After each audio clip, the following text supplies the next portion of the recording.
Hello and welcome to the EDHRECast, where we're all about Commander, data, and dad jokes. I'm Joey Schultz and I'm joined by my fantastic co-hosts. First up, his philosophy is save a horse, ride the shoe puff. It's Matt Morgan. Recently told my partner, your underwear is just a little too tight, and she told me back, well then maybe you should wear your own. Wow, Matt, what a thing to start with. That's hysterical. It's been a while since we have had a three-man show, so I figure we should come back with a bang, and that's just the joke that I happened to choose for today. That's so fantastic. All right, up next, his philosophy is that in Soviet Russia, the Shupov ride you, it's Dana Roach. We were playing Monopoly the other night for family game night, and I kind of realized how shockingly out of date and like obviously old the game is. Because at one point I had control of all the properties and almost all the money, and I still wound up going directly to jail. And that just doesn't happen in modern society. So, whoa! We are spicy today. Starting off with some heaters. Heck yeah. Oh, this is fantastic. Well, it is indeed the three of us on the show today. Matt, what are we discussing in this episode, man? So we recently had a little social media viral moment over on Blue Sky. EDHREC asked everybody, what are the worst Magic sets out there? And we just wanted to maybe kind of get a positive spin on it, just keep things light a little bit. And we just want to talk about what are the best sets for Commander. I mean, everybody seemed to care about the worst sets, but we want to see if you care about the best sets as well. Mm-hmm. Yeah, we've each picked our top 10 favorite sets for the Commander format. But we each have various different reasons for what those all would be. So we've each got our own lists here, and we're going to go from number 10 to number 1. Guys, let's get started with our top 10 favorite sets for the Commander format and why they are our favorites. Yeah, well, Dana, what is your number 10? Why don't you just get us started here then? Number 10 for me would be Battle Bond. It's obviously designed for multiplayer, so that gives it a lot of kind of edges since Commander is a multiplayer format. But there's just a lot of really good cards in this set, and a lot of them feel relatively balanced too. I think they're relatively fair. They play well in the format. It holds it back for me is while I like Partners With a lot in theory, I don't think they were implemented that well. I don't like most of the partner pairs. I think they're all too narrow. So I think it's a great idea. I just don't think they kind of hit the mark with it necessarily. And that knocks it down the list for me personally. I mean, it is a really good set. I understand why it would be number 10 for you, Dana, but I don't even have it on my top 10. It's a cool set, sure. But I also there's a few cool cards, but that's kind of it for me. Well, I mean, top 10 of the, several hundred sets that are in existence is still pretty decent. Yeah. Well, so what's your number 10 here, Matt? Well, my number 10 is kind of a sleeper pick, I think. I don't know how many people are actually going to have this on their top 10 list, but I think that March of the Machines did some really, really cool things and had some actually super powerful legends that people are still playing a lot today, even. And that's saying a lot because we've gotten a lot of Commanders in the past couple of years since March of the Machines came out. I think it had some really underrated support cards. There was a lot of really cool things going on in March of the Machines. I just think we kind of glazed over a little bit, but there's some really, really cool cards in the main set, in the Commander set, whether it's Kami Whispered Hopes or Tribute to the World Tree. Atali Primal Conqueror is a hell of a Magic card, folks. And there's so much depth to it, too. I think this one, we kind of slept on it because it was sandwiched in between some really absolutely just gas sets that was easy to miss. But the pre-con environment even, too, for March of Machines, I've said a couple times on the show, I think it's super underrated and actually was very, very good. So March of the Machines, I think it sneaks in there at number 10 just because it did a lot of really cool things that just maybe folks just glazed over a little bit. I am guilty of glazing over this one. Looking over the cards that are from the set, Kami Whispered Hopes, Breach of the Multiverse, huge favorite of mine, but also the Commanders, Omnath Locus of All. My mom has switched her flying deck to Arrington Giada, which is from this set. I'll knock it some points because I think the name is clumsy, March of the Machine. It is. And the Aftermath didn't do any favors either, but still. It's no Markov Manor, I'll give you that. Yeah, exactly. But still, honestly, looking through the cards in here, I think you're totally right. I would definitely call it an underrated set. And like Dana's number 10, it even has partner, even though it's not partner mechanic. It was Thalia and the Gitrog monster. Nice. Yeah, I kind of mentally lump these couple of Phyrexian sets all together. So I'm picking one out that I like, but like they're all bangers. There's a bunch of really good sets in a row there that have a ton of great commander cards. Nice. Yeah, for sure. Well, I'll move to my number 10 here. I got to shout out Magic Origins here. I think the Flipwalkers are really, really fun. It's not the best selection of commanders that we've seen from any set for certain, but they are still very flavorful designs even apart from that. But most of all, the cards in the 99 are so iconic here. Chandra's Ignition, Elemental Bond, Sword of the Animist, Managorger Hydra, Alhammarret's Archive. This set is full of also, I think, some fantastic sleeper hits or just things that we do sort of take for granted here. So that's why I wanted to put Magic Origins at the number 10 slot. The commander's not as strong, but the cards in the 99 really stand the test of time. I think all of us are probably going to have like one of these legacy sets that it's not super recent, but it like had a big influence at the time. I understand why Magic Origins, because there were some really, really good cards. Like Chandra's Ignition still is a super powerful card today, even though it was printed however many years ago. Mm-hmm. I remember when Origins came out, it was like, oh, they finally figured out how to do a core set right, and they're stopping doing core sets now. But then we got Foundations as the next one, and Foundations was a really good set, though. Yeah. True. All right, what about our number 9s? Well, I guess I'll go number 9 first, because mine is that legacy set for me, kind of like Joey, while you like Origins. I think Shards of Alara and just the Alara block in general did so much heavy lifting that was super, super important for Commander back in its early days. Like it really did prop up so much of Commander when it was just in that infancy of being a real format. And there's a set that kind of did the same thing that we're going to talk about later. I know all three of us have that one on. But Shards of Alara, just what it did for 3-color decks back then, really has kind of just been forgotten because the game has grown so much since then. But Shards of Alara, like I said, that whole block, Alara block in general, really did so much for Commander back then that I think we just can't forget. And I don't think this is the best set for Commander players, but it certainly is one of the most important because it did so much back then that we may not have gotten Commander to grow the same way it would have if Alara block weren't around. I love that interpretation. That's really well said. Plus, the legends, again, iconic. Kresh, Sharum, Rafiq. Yeah. There's a lot of stuff that they were doing there before Commander even had the chance to... Like, this is when it was getting its sea legs, I guess you could say. And I love for sure. the way you put that, where this is a foundation that Commander was able to finally build upon properly. Well, a lot of those old blocks feel like it's basically one set from today that's spread out with a bunch of filler to make 3 sets. And like, if you today made those, if you combined the Alara block or combined Lorwyn into like one set and pulled a bunch of the draft cards out and the cards that were in there to make it last over the course of a year, those would all be like amazing sets. Like there's a lot of cards in those blocks. It's just intentionally scattered among, 2 or 3 sets. Yeah. Ethereum Sculptor, Master of Ethereum, Elvish Visionary is from this set. Naya Charm, there's a lot of favorites from here. But I'll move to my number 9 here. Probably a weird choice, but I'm going to go with Return to Ravnica. Okay. The cards in the 99, this one informs a lot of our, or at least my sort of foundational memories of EDH when we were sort of, again, getting our sea legs under us. The cards from this set are just wildly important to the history of the game. Rogue's Passage, Chromatic Lantern, Vandal Blast, the charms like Rakdos Charm and Golgari Charm, Sphere of Safety, but also Cyclonic Rift. Like, do I docket points for Cyclonic Rift? I don't know. But like that card it's like one of the quintessential Commander cards, right? So I had to put this set into this list for that reason. Like I distinctly remember first time I saw Cyclonic Rift from that set being like, oh, well, this is just going to go in every Commander deck, right? Ever. This clearly is going to be like a $10 card. And it was like 70 cents or something at the time because it was very cheap. Yeah. Yeah. Because that's not how like prices worked back then. Commander was not a driver like it is today. Yeah. This is one of those sets where it wasn't designed with Commander in mind really at all. And there's just a bunch of cards in here that accidentally work. Plus, I think the legends are really cool. I think Gerard is pretty awesome. I think Trostani players, that was one of the most popular Selesnya decks for a long time. Rakdos Lord of Riots is also very iconic. I think the legends, even though there aren't very many of them, I think a lot of those also stand the test of time here too. So I have a fondness here. All 3 of us kind of came back to the game around that time too. Yeah. And so it really just was one of those things like if you were trying to play Commander back in that era, you were probably playing a lot of Return to Ravnica stuff just because you had all the support for those 2-color guilds. It was really, really good. And like you said, all the guild masters and everything too. The legends, they did some really big work. And Shocklands, you can't sleep on Shocklands. We haven't even mentioned that yet about Return to Ravnica, but that whole block gave us all the Shocklands again, which were super important for creating land bases back in the day. Yep. Yeah, gotta respect a set's reprints for sure.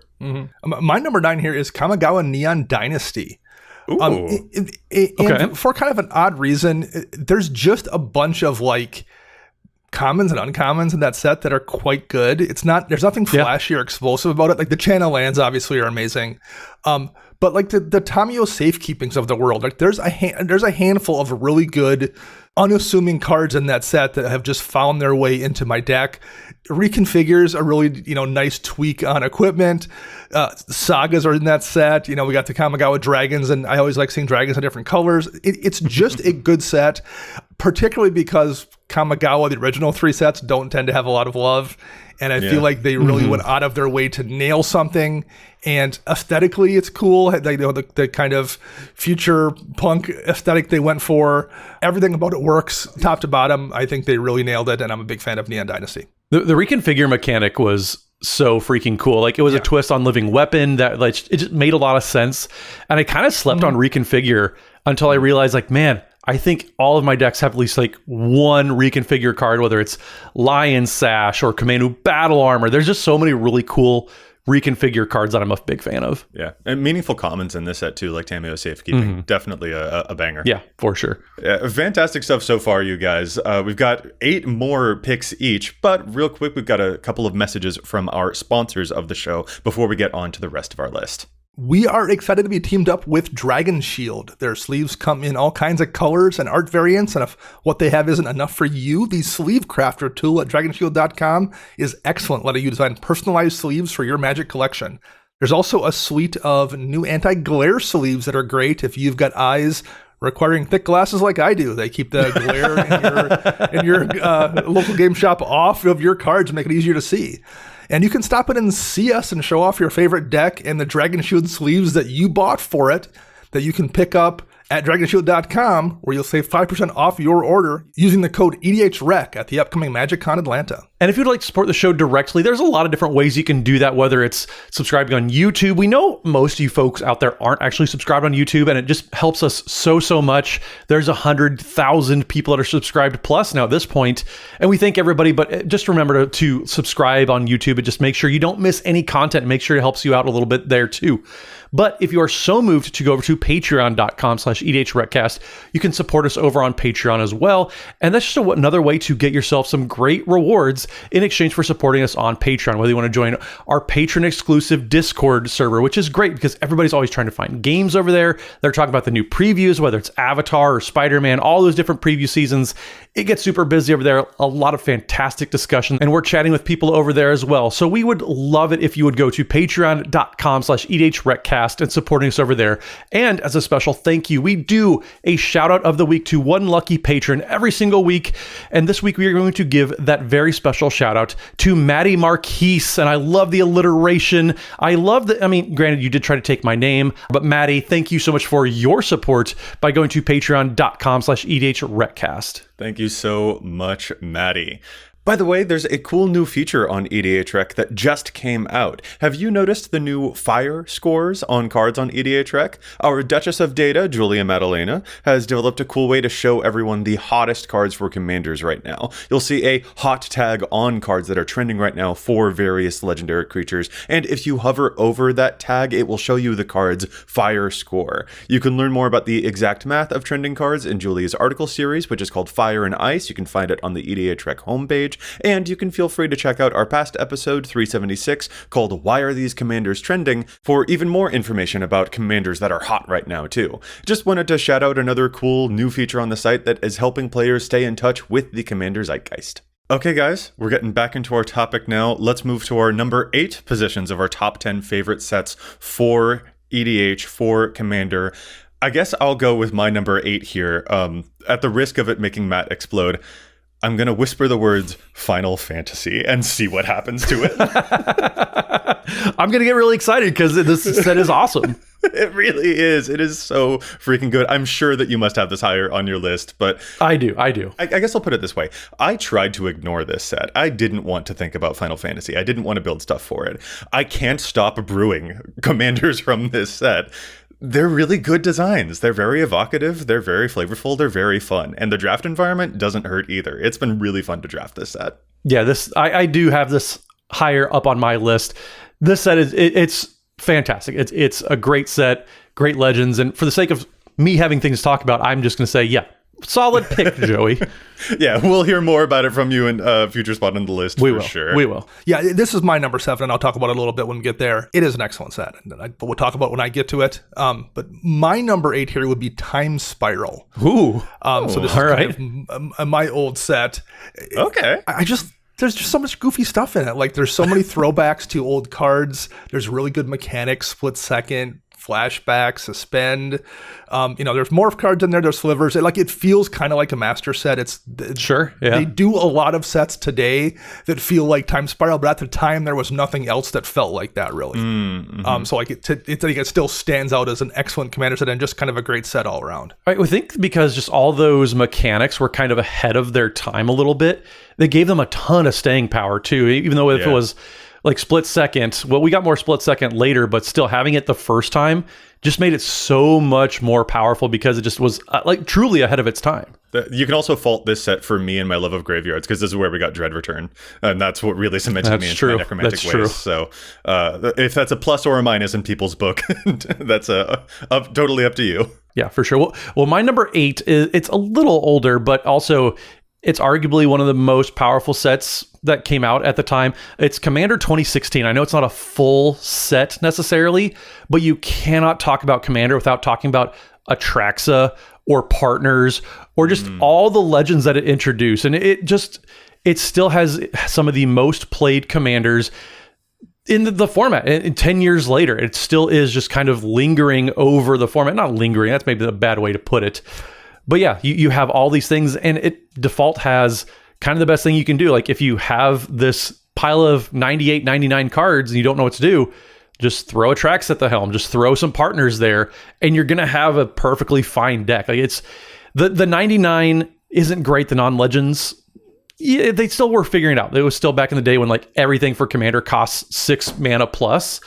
But the power of the commanders and the legends in this set is just absolutely undeniable, even to this day.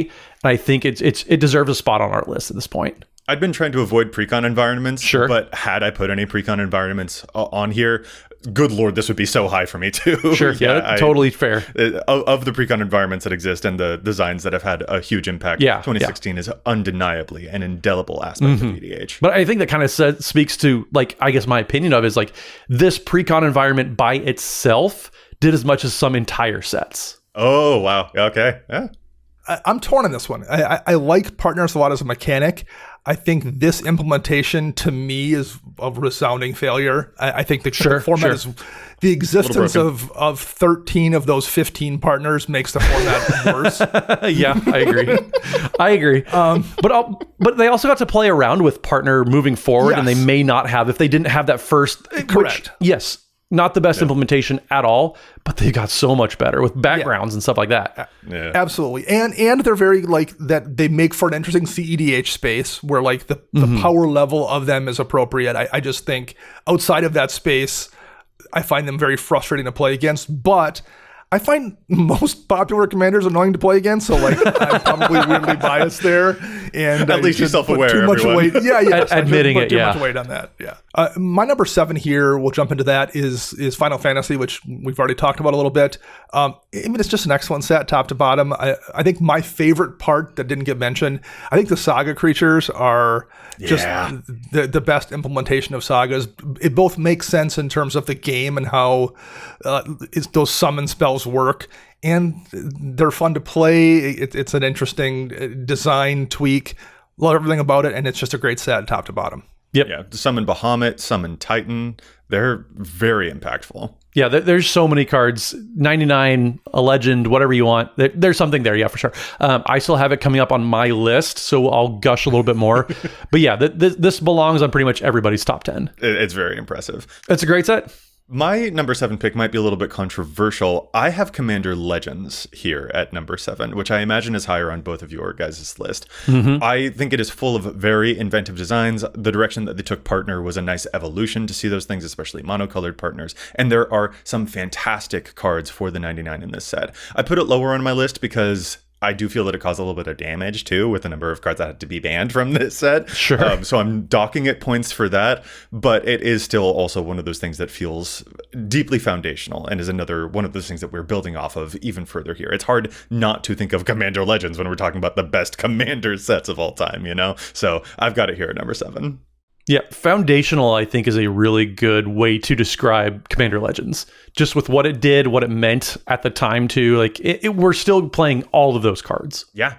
The will cycle, a whole bunch of them, for sure. This is up at number 2 for me. Yeah. I love the monocolor partners. I think they really, this is where they nailed it. I think it's much more interesting implementation of that mechanic. There's a couple that I think are kind of like probably too generically strong, but by and large, there's a bunch of really ones that let you brew interesting decks that aren't just generic value engines, which is what the problem was, I think, with the 2-color partners, a lot of them. Yeah, big fan of Legends. We'll probably talk a little more once we get up to my number 2. Yep, I got higher on my list too. So, but my number 7 is actually, I didn't realize this set is as old as it was until we were putting this list together. But I still think War of the Spark was kind of a corner turning in terms of like Magic design, especially when it comes to Commander. I said a long time ago on the show that every set since War of the Spark has been War of the Spark, and I think that just shows like this was floodgates opening for Commander players, because we got a ton of legends back in War of the Spark. We got a ton of really cool cards that we're still playing.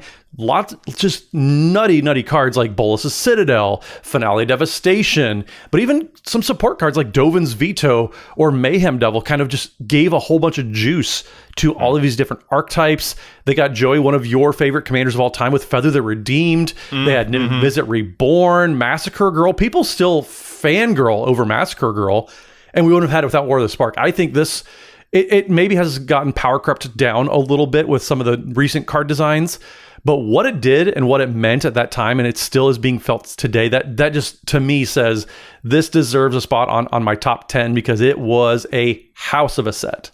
Matt, this isn't fair. I need to change my list now to incorporate your War of the Spark here because you're absolutely freaking right. I'm looking over these cards. Bolt Bend, Narset's Reversal, Kaya's Ghost Form. Come on. So many sweet cards. Just all over the place. And I think the introduction of the static ability on Planeswalkers really helped Planeswalkers too, because it gave them a way to put something on the card that is always impactful without being forced to put the activated abilities as things that are super impactful. So they could ratchet that power down by like baking a little bit of into the card just existing. I think that opened up a lot of gates for them in a way that they didn't have prior to that too. So yeah, excellent set. Well, moving on then to our number 6 spots. Dana, you and I share a number 6 here. We both put Modern Horizons 2 as our number 6 pick. This set is stacked, like intentionally so. So it's cheating a little bit. But I look over the commander designs and I'm like, yeah, these are crazy powerful. Chatterfang, Sithis. And then I look over the cards that are in the 99. Esper Sentinel, Yavimaya. Like, this set is iconic. Forced to be iconic, but still iconic.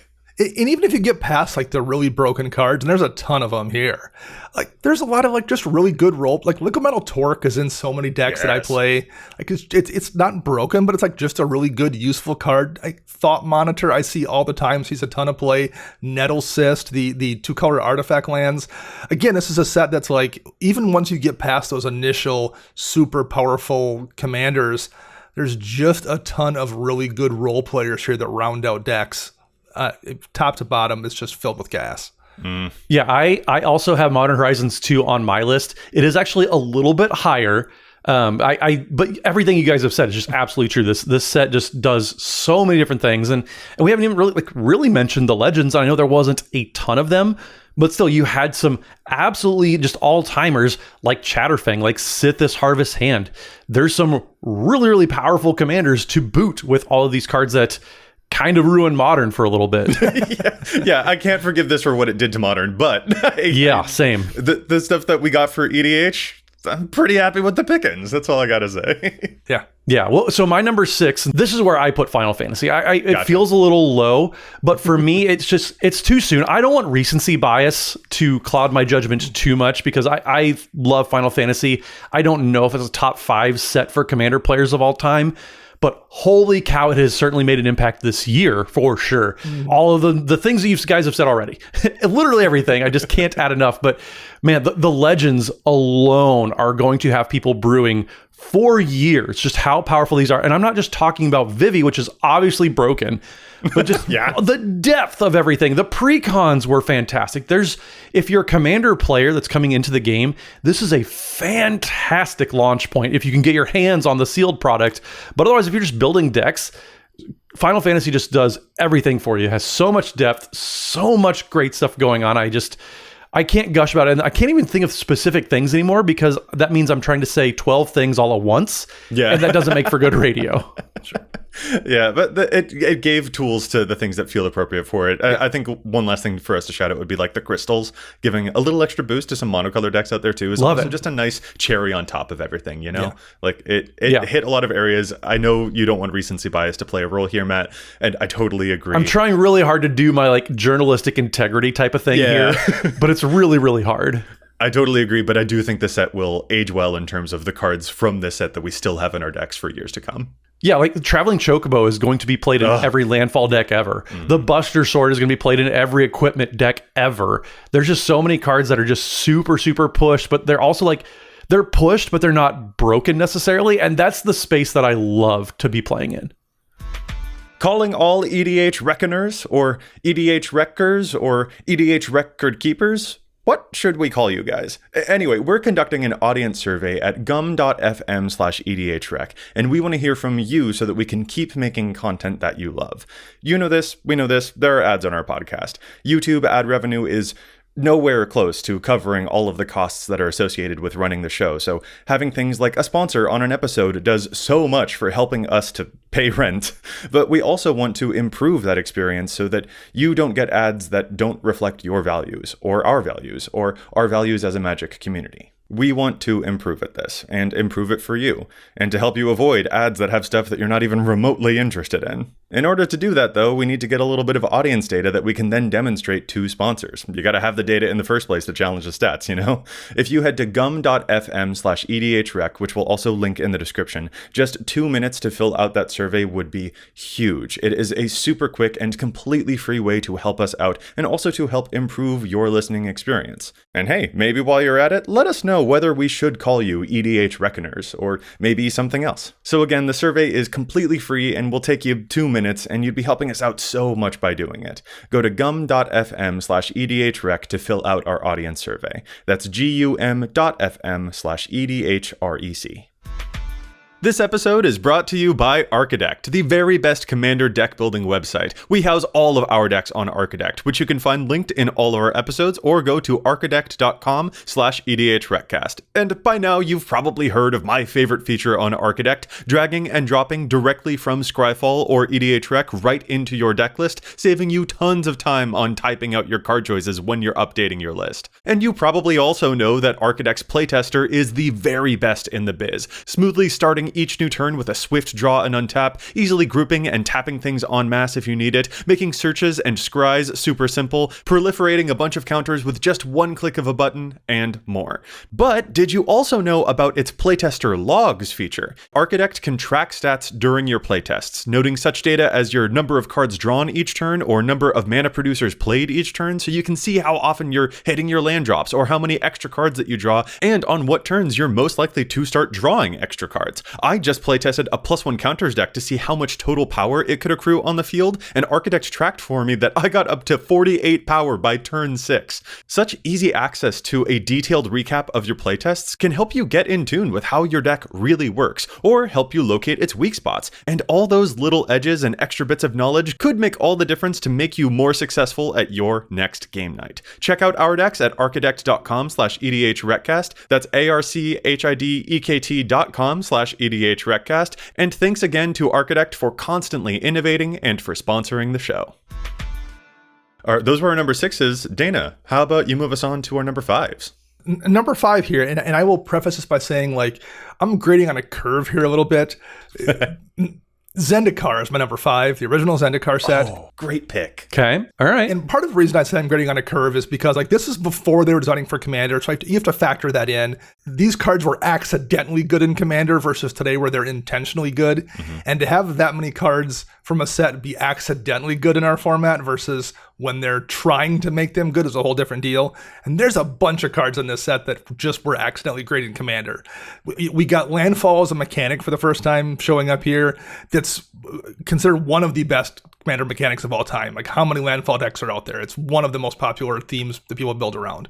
We got Fetch Lands, Lotus Cobra, Expedition Map, Oracle of Moldiah, Beastmaster's Ascension. Like, there's a gazillion cards in this set that still get played today, which is pretty amazing for a set that was not designed to be played in Commander. And also such an evocative world, too. Can't knock the world building. They keep returning to that area because it is iconic in that way as well. And like attachment to the flavor of the setting, having strength in Magic's own IP, I'm going to give it extra points for that too. I love this pick, Dana. Yeah, this is really good. And it's just a nice reminder too that, like, oh my goodness, we did get all of these really, really good cards from so long ago. That's kind of my whole point with Shards of Alara. Sure. Yeah. It just gave us so much that, like, we are still playing today. And so, Valakut Molten Pinnacle, such a fantastic card, still does a lot of work today. This is a really good pick, Dana. Good call. What about your number 5, Matt? So my number 5 actually is where I put Modern Horizons 2. And we said this about a couple other sets, like we said with Neon Dynasty. I think the commons and uncommons in this set are just absolute bangers. Whether you have stuff like Tireless Provisioner, that was an uncommon, and that's just such a fantastic, really, really powerful card that does a ton of work. And Liquid Metal Torque, one of your guys' favorite cards out there. But then as you just start to dig down, the more you scroll through here, you have stuff like Timeless Witness. It's Joey, a graveyard card for you. Junkwinder, if you're playing a token deck, Junkwinder is kind of silly. It's kind of ridiculous how powerful that card gets. And just the more you scroll through, you're like, oh yeah, that card is really, really good. Oh, and that, you have the artifact lands, you have all these different things. I love this set. The more you dig into it, the better it gets. In addition to all the hyper push stuff, the Esper Sentinels, the Ragavans, you still have a bunch of cards that you can play in whatever decks you want, and they're gonna have something for you. I totally love that. I'll move to my number 5 here, and this is probably a weird choice, but I'm going to go with Strixhaven. Oh, okay. I think Strixhaven was a really important turning point for Boros to really come into its own and to finally really lean into the adaptations into new designs that aren't just commander damage and equipment and stuff like that. Equipment. Yeah, honestly, I feel like that was an important step here. And that does factor in the precon environment as well, which is, I think, one of the most fun precon environments that I've ever played. Even when I was trying to keep precons off of my list, that still has some influence here. This just redefined some things. It feels like a good turning point. And also, I think a lot of the cards are really fantastic, too. From Archmage Emeritus to Culling Ritual. It's got a lot of really fun legends in it. I think some of the legends are perhaps fading a little bit faster than maybe other sets will, but it is still a really fun setting for me and a really fun set for me. Well, and one thing that our patrons were talking about over in our patron exclusive Discord, too, was how important you had Osgir the Reconstructor, which is, Joey, I'm assuming that's the Boros legend you're talking about, which kind of set the standard for a long, long time of being the most played Boros commander. Well, it isn't even in the top 5 anymore. It's like barely in the top 10 as far as most played Boros commanders. And I think that shows, Joey, to your point, it was really a turning point in design when it comes to Boros, because for the longest time, and we still get it every now and then, where Boros legend does equipment, it goes burr type of thing. Yeah. And so, Osgir being that kind of flagship of like, there's a new era, we're going to do more things than just equipment with Boros, was super, super important. I agree, and I see the power here. For me, Strixhaven didn't have like enough clarity. It was just, this totally was fair. To me, it was so verbose. Every legend had 100 words on it. Yep. Not every legend needed to be an English lesson. And that, for me, like, it was definitely a strike against Strixhaven as a set. But I do agree, like, all the points you said, though, in favor of it, you can't say no to that. It's absolutely true that like just what it did for Boros alone means it is a super good set. And not just Osgear for me, but also even Hoffer Ghostforge and Quintorius are, again, like little shifts. Yeah. And those little shifts, I think, kind of served as a stepping stool for other Boros designs to then take the leap that they really needed to do. So the fact that Strixhaven is fading a little bit now is actually a good thing to me, because that means that it served the function that it needs to do, which is to begin a pivot there. But Matt, I totally understand. Yeah, this also began another pivot into extremely wordier and wordier designs, which maybe isn't a plus. Well, Dana, get us into your number 4 pick then. Lord of the Rings is my number 4. It's just piled with cards. It's piled with good legends. It's piled with interesting, like less splashy legends. It's piled with just really useful small cards. And this is one of those sets where people in 5, 6, 7 years now are gonna be like, oh man, I forgot this card was in the Lord of the Rings set. It's so good, and they'll mention some random uncommon. Like, you will always be finding things in this, mining new gold from this set basically for years moving forward. It's so deep. Yeah, I still have Lord of the Rings, the Tales from Middle-earth, actually still high up on my list. We'll talk about it here soon though. But this set was just absolutely chock full of just everything you could have wanted. Between this and Baldur's Gate, which like nobody's mentioned yet, but I also know because it's all so much higher, because otherwise you guys would have been lying to me for years about Baldur's Gate. But yeah, like between Lord of the Rings and Baldur's Gate, like you can just look at just a pile of bulk from this set even, and you're going to find really cool cards. Yeah. All right, I listeners, we're not going to tell the two of them that I don't have Lord of the Rings on my list. It's going to be our secret, okay? Wow. They don't need to know that. The betrayal, Joey. I'm sorry. Betrayal. No, tell you what I do have on my list at number 4 is I went with Battle Bond here. I think the Battle Bond lands are a huge, fantastic thing that we should be seeing in more precons, Wizards. What is going on with you? But I also just really enjoy a lot of the designs that we got there, from the partner with cycle, which Dana, as you said, some of them are a little bit clumsy, but still, I just adore the concept so much. But Spellseeker, Archfiend of Despair, Stolen Strategy, Bramble Sovereign, like there are a lot of cards here that I really, really enjoyed. It is also the type of product that I would like to see more from Wizards, where they're playing around with other variations of how to engage with multiplayer Magic. So I enjoyed the things that it inspired down the line as well. So Battle Bond is what I had to give it up to. I understand this because, yeah, there's a ton of really cool legends. There's some really just cool designs, and they really were playing around with like, what can multiplayer Magic look like? Yeah. And I know they didn't have it explicitly in the mindset of like, we're doing this for Commander, but multiplayer Magic in general. And that was super important because Commander was getting there, but it wasn't quite the monster it is today, where it was the primary goal of design. And so this really was such a cool step in the right direction. And we wouldn't have a lot of the really cool designs today if Battle Bond didn't exist back then. Yeah, I'm kind of surprised we haven't got a revisit of this, to be honest. I just don't think it's sold well, which sucks. Yeah, that's true. I think that was the case. But like, it feels like the kind of thing that would have sold really well. It works in a draft environment, and it works for Commander. Like, it's not just one thing. It hits a bunch of different quadrants. I would have thought this would have been successful and we'd see it again. But yeah, same with Conspiracy. For whatever reason, they haven't wanted to go back to that either. And again, similarly, I felt like it would have hit a bunch of different areas that would be useful to them. But for whatever reason, they haven't revisited it. And also, I want to shout out one last time here, the reprints were also fantastic here. Yeah. Doubling Season, Land Tax, Seedborn Muse, Great or Good. That also kind of ranks it a little bit high in my estimation here too. So it hit a lot of things across the board that I was really, really pleased with. Well, Joey, let's get into my number 4 then. So we have talked about it a couple times already, but this is where I slotted in Commander Legends at number 4. Okay. This just did so much. Everything that Commander players could want, you got in Commander Legends. If you wanted super powerful or super fun and unique commanders, you had that. You had Obeka Brute Chronologist, which everybody still loves to play. There's always some weird take on Obeka that people are trying to pull off. You have Jury Master the Review if you're trying to do powerful Recto stuff. You can Lisa, Shroud of Dusk, like all these legends just stack up, and there's so much depth to this too, even going down to the uncommon commanders. But then you have to remember, the Will Cycle was absolutely powerful. It still is like cards you have to consider if you're playing those colors. The Will Cycle is great, powerful lands, like everything just top to bottom about Commander Legends. This is just great. The lands. It completed the battle bond cycle. The lands. Yes. The lands. Yeah, this is one of my favorite sets. I've got it at number 2, and I'm not going to have a lot to add that Matt didn't already say. They just nailed it. Like everything you would want from a Commander Legends set, they did it. They did partners in a way that I find much more interesting and engaging than the original partner cycle. It's just an excellent set, top to bottom. Okay. Well, then, Dana, what about your top 3? Top 3, at number 3 here, Conspiracy 2, Take the Crown. Wow, that's... Oh, yeah, nice. Monarch is one of the best mechanics I've ever created for Commander. They've been chasing that dragon since then to less and less success, trying to replicate it, I think. Yeah, fair. Because it's just, like, they nailed it the first time. It's so well done. Yeah, excellent set, and should be in a top 10 for sure. I like Conspiracy. I remember playing it a ton, but for Commander, okay, never mind.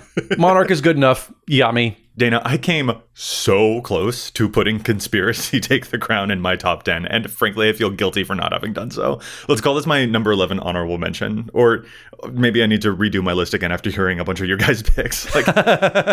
So yes, the Monarch and cards like Regal Behemoth and Selvala Stampede, and the reprints were pretty decent here too. Drafting the set is obviously so dang fun. I think I docked it points because of Leovold, and also I think Expropriate is not a well-designed card.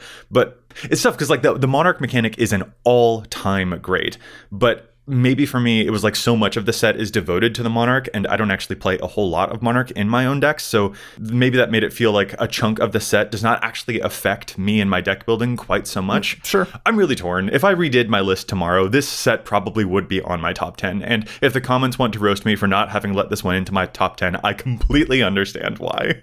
I think this was kind of a turning point in card design too, where they wanted this to be for Legacy mostly and kind of for Commander, and they weren't really sure that balance quite yet. Yeah. And so it kind of got knocked a little bit because I think if they redid either the Conspiracy sets today, they'd look very differently. I think the progression from Conspiracy to Battle Bond, which that was kind of a good progression. Battle Bond was a better version of Conspiracy. Both Conspiracies really in my mind. Yeah, no, that's totally fair. This is one of the last sets, I think, where they could print interesting, powerful commanders without, having the commander buy its own groceries and cook its own food and set its own table, eat its own meal. Like, there's way too much about that, I think, on commanders today.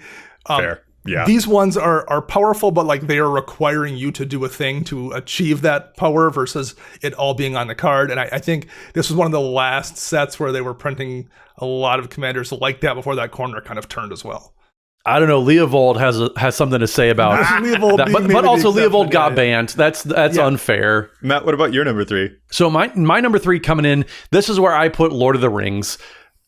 We've said it already. The depth of this set is just absolutely silly. The legends are great. The cards in the 99 are great. Like there's just something for everybody here. There's a legend for everybody. Even if you don't even like the flavor of Lord of the Rings, that Middle Earth isn't really your thing, which like, who isn't? Like, get out of my life. I don't need that negativity.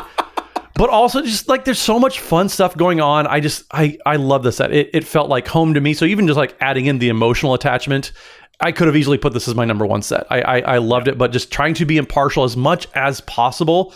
This set still did so much. The precons were super fun. They played really, really well together. Everything that we've said and then more. I cannot speak enough about Lord of the Rings, just everything about that. And just the depth of the legends. The depth of the legends, folks. It's so, so good. I really appreciate that you're trying to hold yourself back from a bias of just putting this at number 1 just for the feels. Yeah. Just for the feels of it, which would be a good justification. But, the impact that it has is important. So I'm curious to see what else will have made it above that position for you, because I know it's such a meaningful set for you. I appreciate that we're trying to remove our biases here, because I tried to do the same with my number 3. I put Baldur's Gate as my number 3. Oh, you sold it low. Because it did not deserve to have a premium price. That did not make any sense to me. And the way that it affected game stores was also like not the cutest look. Like it was bungled out the gate. But the set itself, I've drafted it like, I don't know, 7 times, maybe 8. Like it is one of my favorite things to play. So good. It's so much fun. And the designs, I feel like every couple of months, people are finding designs that are from this set that they didn't realize. Like, oh, this card kind of actually slaps. From uncommons like Inspired Tinkering to fantastic rares. And I'm trying to hold myself back. I easily could have put this higher, but I am trying to make sure I'm not too biased. So I appreciate that we both took that approach with number 3. Yeah, no, that's absolutely fair. Baldur's Gate, I also have even yet higher on my list, and Dana, I'm assuming you do too. I do. But yeah, Baldur's Gate it did everything so well. So I'll jump to my number 2 because we've already talked about it a bunch. And my number 2 is Commander Legends. Oh, this is where you put it. Nice. Yeah, I love the monocolor partners. I think that not only does that like make for a more interesting design space where you have to make choices versus like having access to everything when you're, pairing up 2 color partners. I think that they made them more focused, so it's not a generic value engine kind of like we got from the 2 color partner pairs as well. They just nailed that, but there's just a bunch of like really good non-partner commanders in here. There's a bunch of lore characters that people had wanted to see on cards for years that showed up, and we were glad to finally get our version of that. So like that doesn't really impact your gameplay, but like, I always wanted to see this character on a card. We have never gotten that. They checked a bunch of those boxes too. So from every perspective, it was a set that I loved that it came out. It was a lot of fun to play, fun to draft. Everything about it was a good time. Well, I don't know. From every perspective, isn't that kind of a warped perspective? Warped like the foils for this set, which we do have to acknowledge, though. I'd forgot about that. Yeah, those were pretty rough. They were pretty rough, but I think there's a lot of credit to calling out partners going down to monocolor. I think that was super, super important and just good for the balance of the game. But also we had Planeswalkers with partner, which I think was a really, really cool design decision. Stuff like Jessica Thriceborn is actually like super fun and super interesting to play around with, and it does things that are very, very powerful. But again, they're not broken. They're not pushed and like over the edge to the point where like you need a lot of stuff banned. Now, yes, we did have cards banned from the set, but the things that weren't, like, they were super cool. And even then, when you had the stuff that goes over the top in the 99, stuff like Apex Devastator. I remember everybody was freaking out about Apex Devastator, but just there's so much depth to stuff that goes in the 99, all these single color partners. Just Dana, I totally get why you would put this at number 2. And it's definitely a good call. Like anywhere in the top 10, it could have easily slotted in. Yeah, the Hellkite Courser, Sphinx of the Second Sun, the Courts. Dana, I know you're a huge fan of Phyrexian Triniform. The hits do keep hitting. This is an album that doesn't have any songs that I skip, so totally fair. Again, I was trying to check my biases with where I put it down there, but I can totally appreciate why you've got it here. I love that so much. I'll move to my number 2 here, I guess. At number 2 is where I put Khans of Tarkir. Maybe there's a bias here because it is my all-time favorite draft environment, but also this feels to me like such what I want standard sets to be still, where like they gave us a bunch of goodies for EDH without directly catering to EDH. It was a set that felt harmonic across the entire board for every set that was involved with it. I think the designs are super fun. I love things like Stubborn Denial. I think people who have Sidisi decks will really enjoy those for years and years to come. This one feels to me like quintessentially exactly what I want a set to be in Magic, and that's why I had to place it so high, because us happening to find EDH goodies from a set feels like such an important aspect of how the format began and got to be so popular. So I'm going to throw a curveball at all the listeners out there. I also have Khans of Tarkir at number 2. Yes! Yay! Oh my God. This set was so important. And so everything you said and then some. So kind of like what I said about Alara block and how important that was for 3-color sets back when, that set came out. That's what Khans of Tarkir did in a new era for wedges instead of shards. This set just did so much that was so important and huge for the Commander set without being disruptive. Like you said, there was huge possibility for something like that to kind of mess up non-rotating formats. This was a really, really good set. It did so many powerful things.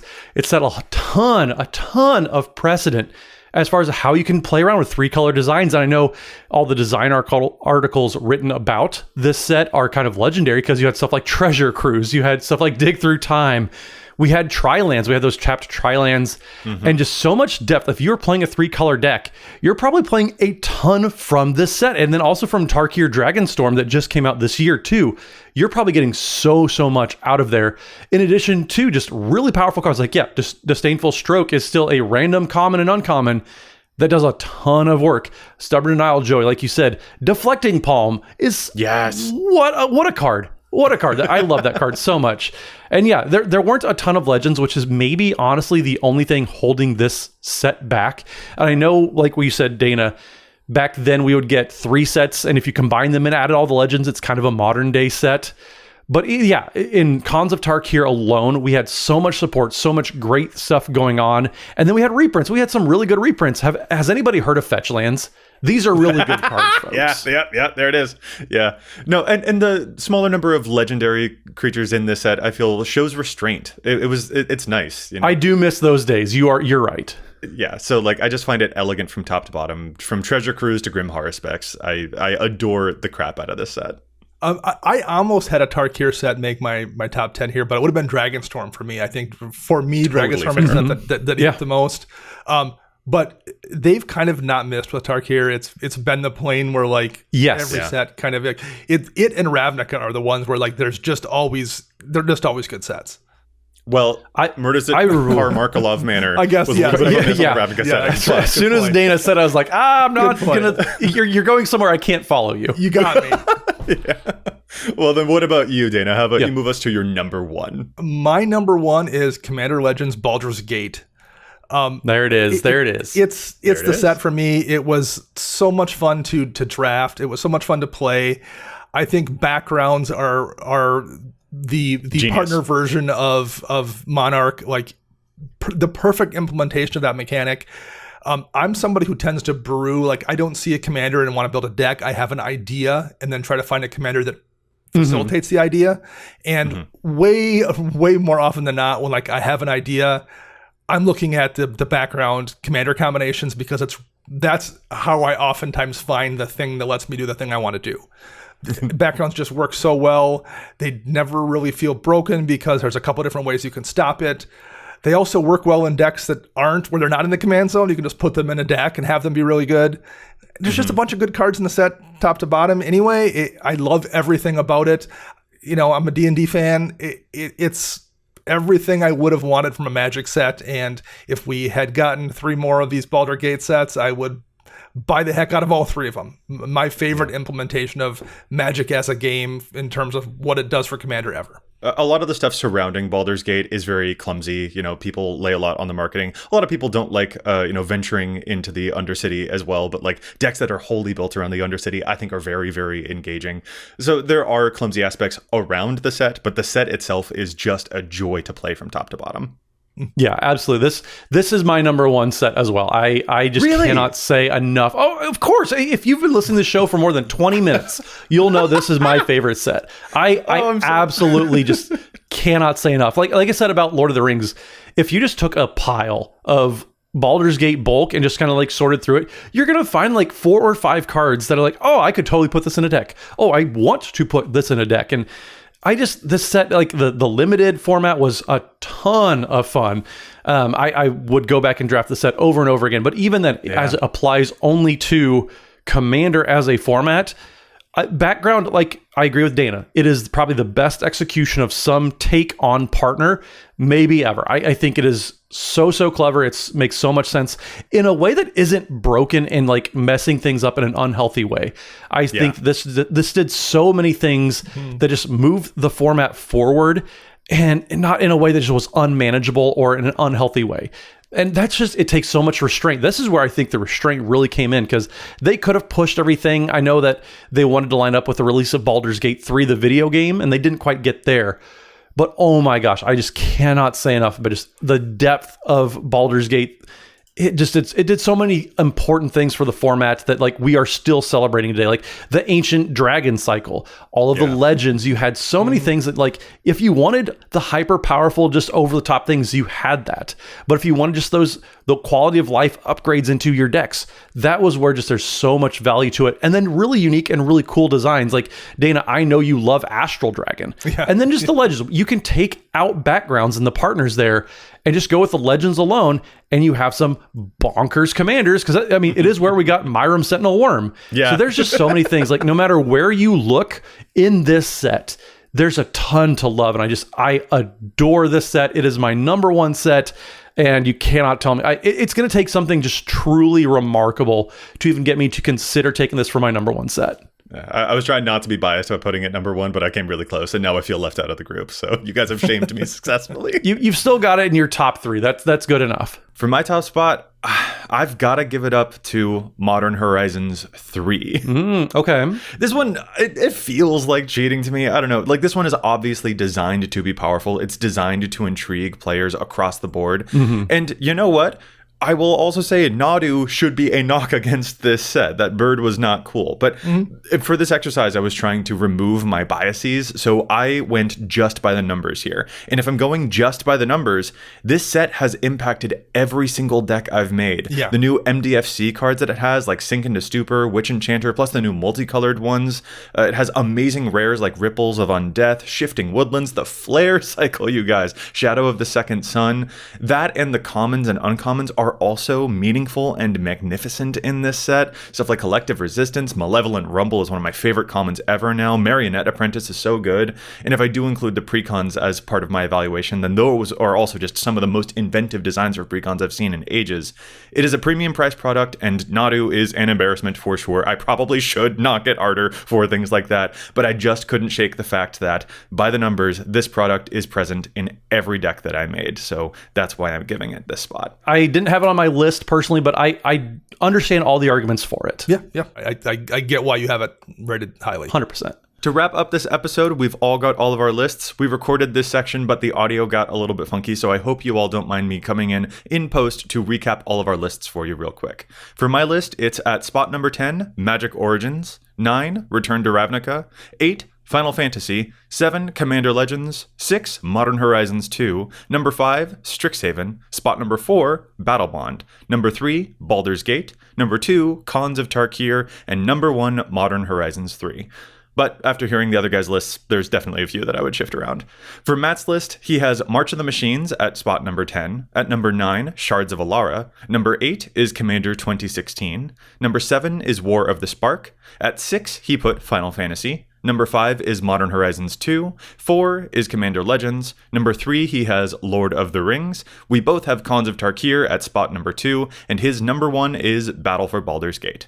And Dana's list. Number 10, he's got Battle Bond. 9, Neon Dynasty. Number 8, Time Spiral. 7, Final Fantasy. Number 6, he's got Modern Horizons 2. Number 5, Zendikar. At number 4 is Lord of the Rings. At number 3, he has Conspiracy Take the Crown. Spot number 2, Commander Legends. And number 1, he and Matt both put Battle for Baldur's Gate.